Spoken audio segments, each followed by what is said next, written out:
Today on Town Hall. I figured I'd have this one mentor, like a Yoda, that would really guide me. And what I have found is I have a team of advisors, and it started just like you mentioned, just seeing somebody in a business setting, and maybe they make a comment about their family, or maybe they're training for a triathlon. Just go up to them and say, "Hey, yeah, let's go grab lunch or coffee. I want to learn more about that."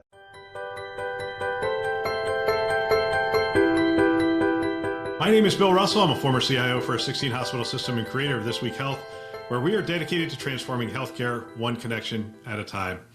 Our Town Hall show is designed to bring insights from practitioners and leaders on the front lines of healthcare. All right, let's jump right into today's episode. Hello, everyone. Welcome to one more episode to This Week Health. My name is Karla Arzola, and I'm a healthcare executive. Today's guest is Jay Millar. He is a client director at Worldwide Technology. But Jay is a lot more than that. Jay is an Army veteran, and he's extremely passionate about helping other people succeed. He's a coach, a mentor, and the author of the book, The Ultimate Playbook for Men to Succeed at Home, Work, and Life. So, hi, Jay. Welcome. Good morning, Karla. Good morning. So I'm going to let you introduce yourself and give us a little bit more, tell us a little bit more and give us more background. But you and I met at an event and we started, I don't know if you know how we start conversations. So we started talking about the importance of mentoring people. And then you mentioned that aside of your job, that is really your passion, helping people, guiding people. And then you mentioned that you wrote this book. And I was very excited about just having a conversation because I believe that in today's environment, one of the main focus should be for us leaders to develop talent and whoever is around us. And so anyway, why don't you introduce yourself and then we can jump into a couple of the questions that I have for you. Yeah, you bet. You bet. So yeah, my journey is, I don't think it's unique. I think a lot of folks go through this type of journey. So yeah, first generation college graduate, Army veteran. The Army paid for my college, got the GI Bill back in the Cold War times in the mid 80s. And I've just got a passion for helping mentor young people. And here's why. I grew up in a home with domestic violence and alcoholism. I didn't have a father speaking into my life. My mother was doing everything she could to provide and to keep the family together and doing all of that. So as I was progressing along my journey, fortunate to have good friends, good teachers. My older brother is an amazing hero of mine who guided me and protected me so I didn't stray too far off the path. But I made major decisions in my life, and I did write the book, yeah, Be a Hero in Your Home, the ultimate playbook for men and women to succeed at home, work, and life. And I had to make major decisions on my own when I'm 18. I joined the military without talking to anybody in my family. I just did that. I went to college, first generation college. I had a step grandfather who really helped guide and protect me. Starting my career, dating, been married for 29 years almost now.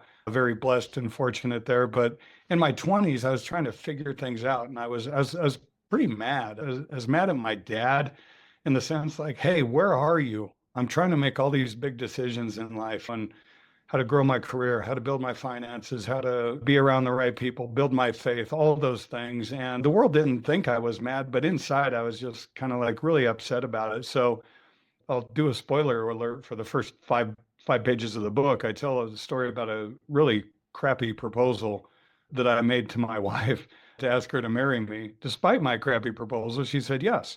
And she rhetorically said in the moment, she said, hey, are you ready for this? Come on, let's go on and attack life. Let's get it done. And instead of just high-fiving and saying, yeah, let's go take on life and have a great time, she said, are you ready for this? And I froze. And Karla, the reason I froze was in that moment, I really doubted myself in this profound way. I was like, I know I want to be a good husband. I know I want to be a great father and provider. I know I want to build a great home. But at that time, I knew how to launch a nuclear warhead. That was my job in the military. I had a degree in physics that I didn't know how to apply to life. I was a really poor physicist, and I became a software engineer. And I think I was a worse software engineer than I was a physicist. And I was like, I want to build this great life, and I'm trained for all of these things out in the world. But when I walk in my own front door, in my own four walls, I have very little confidence. And I don't know how to do the things that I think are essential for a great family life, peaceful, confident family life. And I was really upset by that. So I've had this passion that really got kickstarted. I was about 22 years old. I don't know the exact date. I remember the exact quote. I was watching a college football game and I saw this quote from Lou Holtz. This is before YouTube. If I didn't see this quote, I mean, this has really had a pivotal impact on my life. I heard Lou Holtz say something that changed my life. He said, there's three things that will change you from where you're at today to where you'll be the rest of your life. And that's the people you meet, the books you read, and the dreams you dream. And at that moment, I said, okay, I don't have a dad, but I can be intentional and I can go out and seek mentors. I can ask people for advice. I can read books that have stood the test of time, not the latest trends, the things that are really solid and have proven to work over time. And so in that moment, I began and dream bigger dreams. I think I was dreaming bigger things in my family of what I could achieve in life and with my family and career and things like that. So all those things came together in that moment. And I started to be a little bit more intentional about life and really seeking out people that could help me. Yeah, I love that you said that because even though you said that you're not unique. Yeah, you're absolutely right. Everybody has a story and we all been through a journey, but it's just really how do you use that story, to help others and you put it in words. And that takes a lot of work, by the way. It takes time because I'm sure that this is not one of those things that you woke up and I'm like, oh, I'm going to write a book. I'm sure it took you years in the making and finally pull the trigger and make decisions. So that's super important. I know that you're a man of action.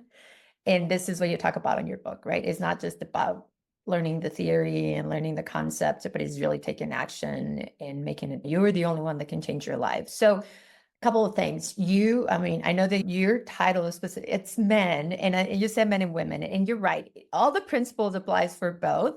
But I actually have to say that I appreciate the fact that you're focusing on men because we women have a lot of environments and settings in which we can talk about our challenges and how do we help each other and push each other to be better and how do we mentor people, all those things. It's easier for us to express our emotions and really talk about the things that we need and we feel. But women is a little different.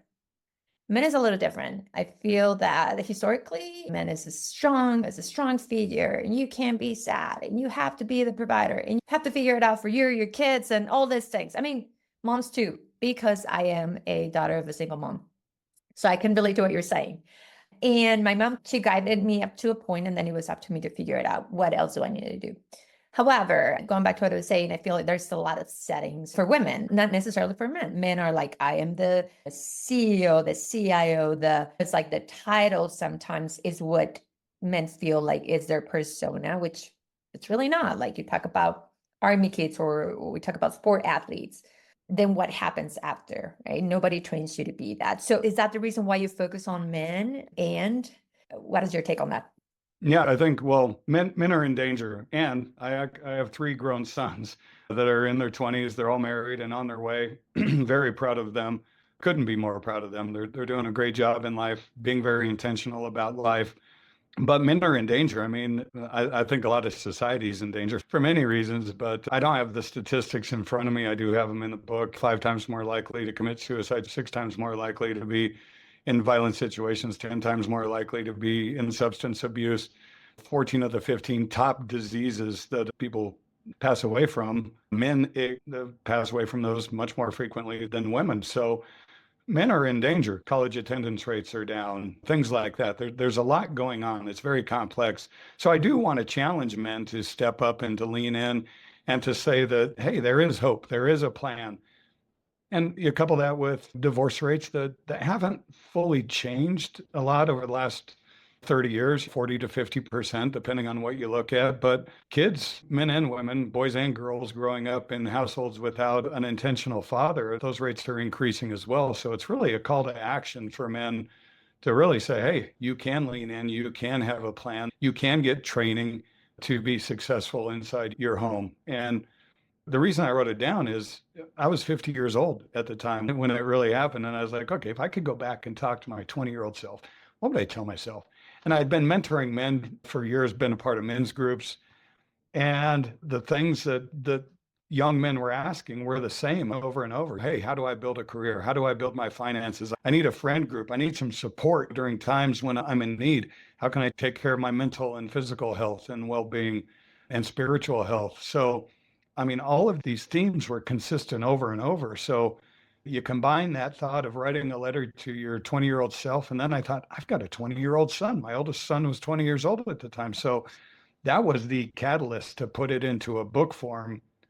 But behind the scenes, I do programs. I do programs with veterans, collegiate athletes that are getting ready. They're getting ready to graduate. I do it for my own organization for Worldwide Technology, mentor 20-something early career folks. So there's a lot of ways to deliver this. And the book is it's just a way to memorialize it and to put it down in writing. But the program is the fun part, where you get a cohort of 10 college folks and you just put them together and you talk about life. You talk about how to grow your personal life. And that's where the magic happens. It's not me doing anything. It's creating and facilitating an environment where people understand they're not alone. They can build confidence. It's a safe zone. They can say anything they want, what they're afraid of, what their hopes and dreams are. It's just that environment that is really what I get excited about. That's great. And again, I feel like those are a lot of the things that I go to a lot of women's group and we openly talk about that. But I don't feel that it's as easy for men to really express those things. So I agree. yeah. So I have two questions, but the first one is, so you structure the book in 3 phases. Initially is you really need to get to know yourself. And then you have the playbook, and then you have the hero in action. Why do you choose this specific order? I mean, there's something behind that. And I know that you talk about in the book, but I want you to kind of. Yeah. I mean, the first third of the book is I tell a lot of stories about myself. And honestly, nobody should give a hooey about Jay Millar's story. It's only there as a model to say, how can you tell your own story about yourself? First of all, we're all messy. And I think there's a lot of young folks. I think a lot of it is driven by social media. I don't want to do too many broad brush assumptions here, but you can compare your imperfect life to somebody's perfect life that you see on social media. That's a big theme that is proving to be very detrimental to the 20-somethings of today. But just to say, hey, we're all messy, it's okay. And even more than that, your messiness is your power. You grew up with a single mom. I grew up with a single mom. Well, my mom remarried. She married a man that was on his own journey as well. So he wasn't speaking into my life either. But we all have something, and that ultimately can become our superpower. I mean, I used to think I had a terrible story. I was ashamed of it. It took me till I was 50 years old to say I grew up in a home with domestic violence and alcoholism, because I just wanted to bury that. I didn't want anybody to know about that. And now I can say it. I don't say it proudly. I just say it as a fact. It was my life. So the first third of the book is to say, it's okay. You're okay. You're not damaged. This is part of you. It's going to make you better, stronger, and just acknowledge it. Just put that into words. And then the next, sections of the book, the next chapters are, I just call them enablement. They're practical. There's not one unique idea from me that is in that book. I've borrowed it from quality sources. All I do is curate it. You can build your faith. You can build your finances. You can build your family. You can start a career. You can take care of your mental, physical well-being. You can build a group of friends that are authentic and really care about you and really want what's best for you. I just say, here's a practical way to do that. Is that the end answer? No, I believe that's the tip of the iceberg. I think my book serves as a compass to say, hey, you can get going in the right direction, but it's going to be a journey for many years, and you're going to have many mentors over the course of your life that are going to help and speak into your life. It's more of a starter set to say, hey, how can I get going?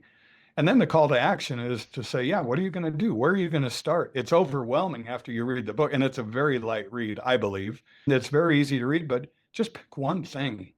And this goes to James Clear. I don't know if you've read Atomic Habits. It's a book that just talks about getting started. Just start little and figure out, what do I need today? I try to ask the reader to, understand where they're at. Are they building a career? Are they in a ditch with finances? Are they struggling with some mental health issues? Do they need a couple of friends? Pick that one that is going to make the biggest impact on your life. And that's the final part of the book. Just pick a place to start and get going there. That is so true. It's really not about making it perfect, because the journey is long.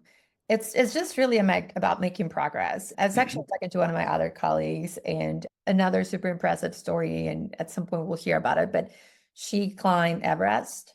And when you climb Everest, you go up to camp and then come back, and then second camp and then come back. And then, I mean, if you're really focusing on the peak, well, that can be overwhelming. So it's really about the little steps that you need to take to get to that peak, whatever is your peak. I 100% agree with you. So you talk about being able to create those spaces in which you can be 100% you. Again, I tell you, for women, it's pretty easy. If you are a man, and for all the men out there looking for those spaces, how do you go about that? What would you recommend, Jay? Yeah, I think there's really three main things that I focus on to create those spaces. First, just announcing it. Hey, we're in this group. What we say, we're all going to agree that what we say here is confidential. It stays here. It doesn't go anywhere else. There's not going to be any gossip or sharing. We really have to have that trust. And you just have to state that intentionally. Like, this is what this group is about. This is one of the ground rules. And if you're not comfortable with that, that's okay. We know you might not be a fit for the group, but we're really here just to talk about what's important and what's on our heart. The second thing, and I do this in the book, I start every chapter with how I messed up. And that's an authenticity and a vulnerability piece that I think does need to be demonstrated more to men than women. Just to say, I don't have it all figured out. And I'm going to admit that to you. I'm going to confess that to you publicly. Hey, here's how I messed up. And what that does, and Brene Brown, if you've read any of her work, she's a master of it. She calls that courage, the courage to be authentic, the courage to be your true self and to say it. I have to lead with that. I have to demonstrate and say, me too. I don't have it all figured out, but we can figure it out together. We're going to make mistakes. Progress is nonlinear. You'll have some ups, you'll have some downs.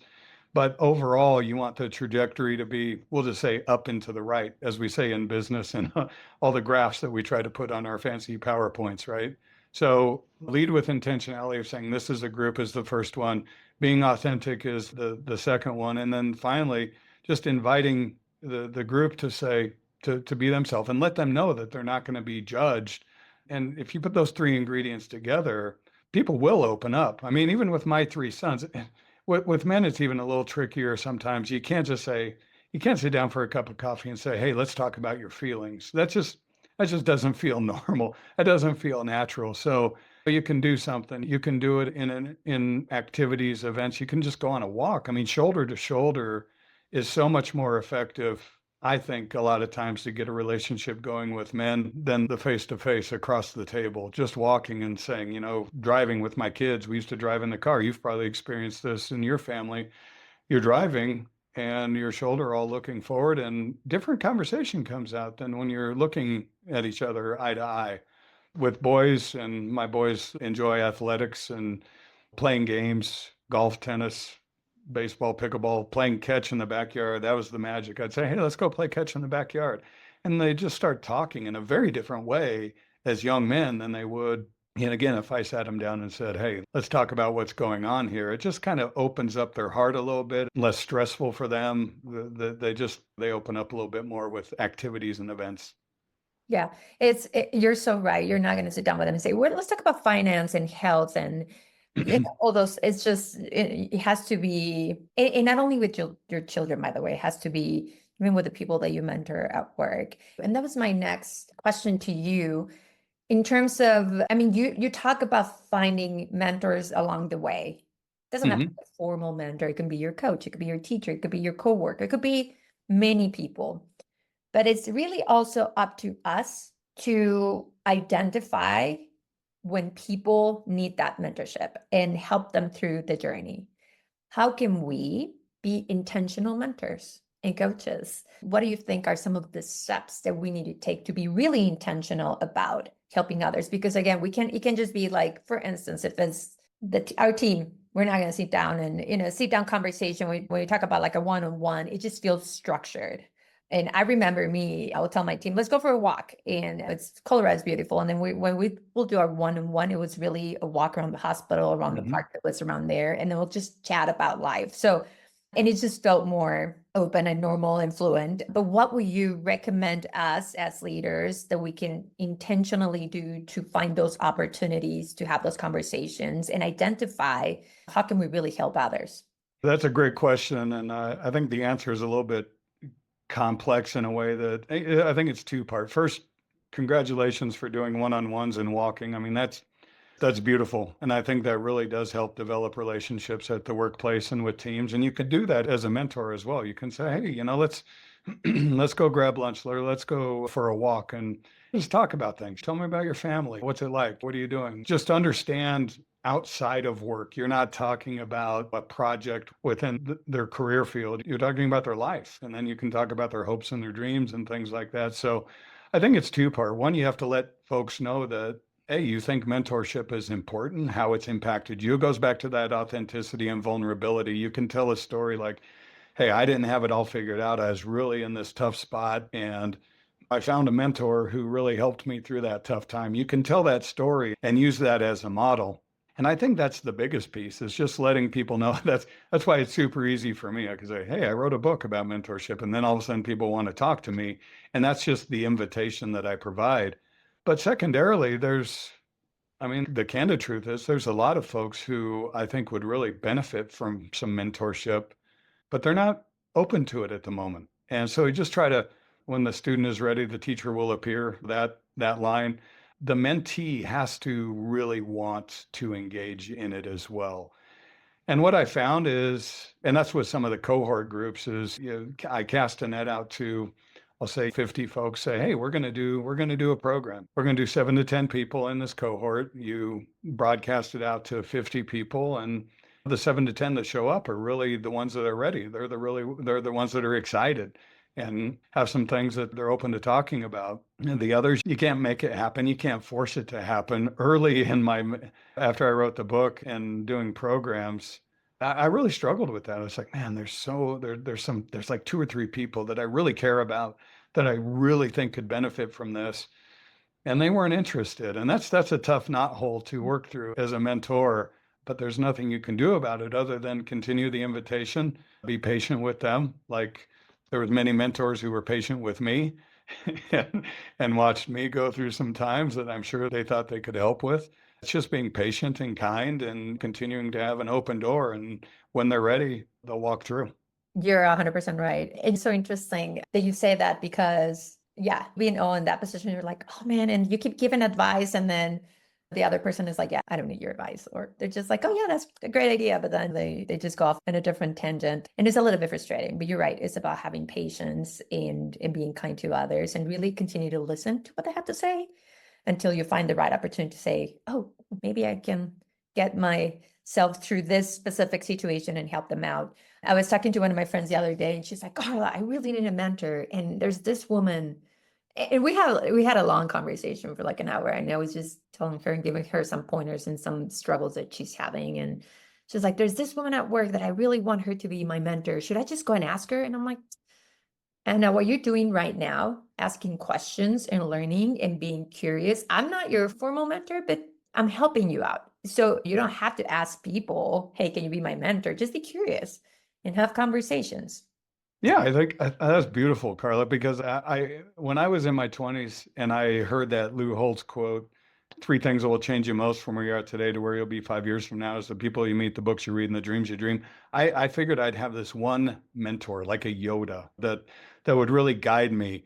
And what I have found is I have a team of advisors, and it started just like you mentioned, just seeing somebody in a business setting, and maybe they make a comment about their family or their finances, or maybe they're, training for a triathlon and doing something, with their physical fitness.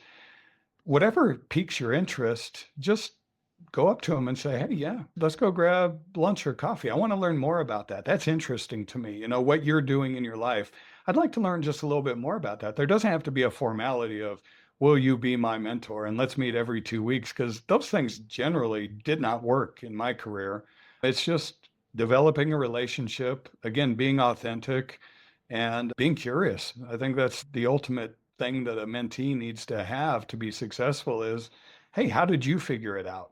So develop that superpower. If I have one superpower, it's sitting in a group of people And I look around and I say, male or female, who is it that I admire and who is it that I want to be like? And then just asking a few questions to them. And generally, I think everybody's open.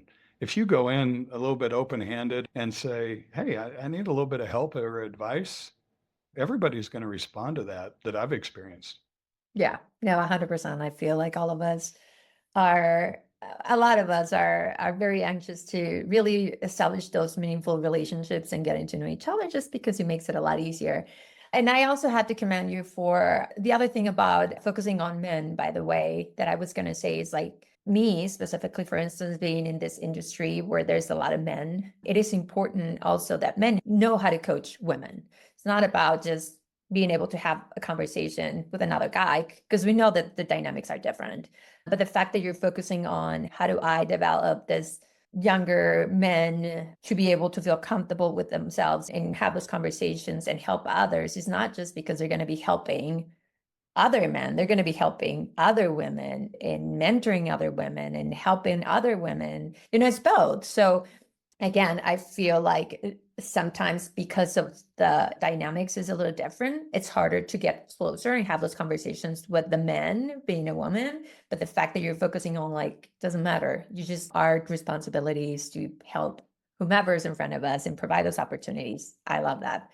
Anything else that you want to add before we close the segment, Jay? No, I just encourage young folks in their 20s trying to grow their life, their career, their families. Just put yourself out there a little bit, ask somebody to talk about something that you need help with, and don't expect the mentor to come to you. I think you have to create your own opportunities. You have to go out there, and it's just little by little. It's nothing big, but yeah, just maybe set a goal for the next year. How can I, once a month, there's a famous book, and I read it a long time ago. I should read it again. It's called Never Eat Alone, meaning that it's a guide to networking, right? But I think that serves as a guide to mentorship as well. Just once a month, go have a coffee, go have a lunch, a breakfast with somebody, and just get to know them, get to learn about them, have them teach you something that's worked well in their life, and figure out how you can apply it to your life and to your journey. I love that. Like you said, you talk about that intentionality, action, right? Yep. Create opportunities for yourself. I am a huge believer of that. But thank you, Jay. I super appreciate it again. And if anything, anybody can contact you. Now they know. Yes. Read the book. I think it's awesome. It's so simple and the stories are great. And so I appreciate for your work and for putting that together. And so thanks again. Thank you, Karla, and thank you for all the work that you're doing here with this podcast and making an impact on others. I appreciate what you do. Of course. Same here. Thank you so much. All right. Have a good day. Thanks for listening to this week's Town Hall. A big thanks to our hosts and content creators. We really couldn't do it without them. We hope that you're going to share this podcast with a peer or a friend. It's a great chance to discuss and even establish a mentoring relationship along the way. One way you can support the show is to subscribe and leave us a rating. That would be really appreciated. Thanks for listening. That's all for now.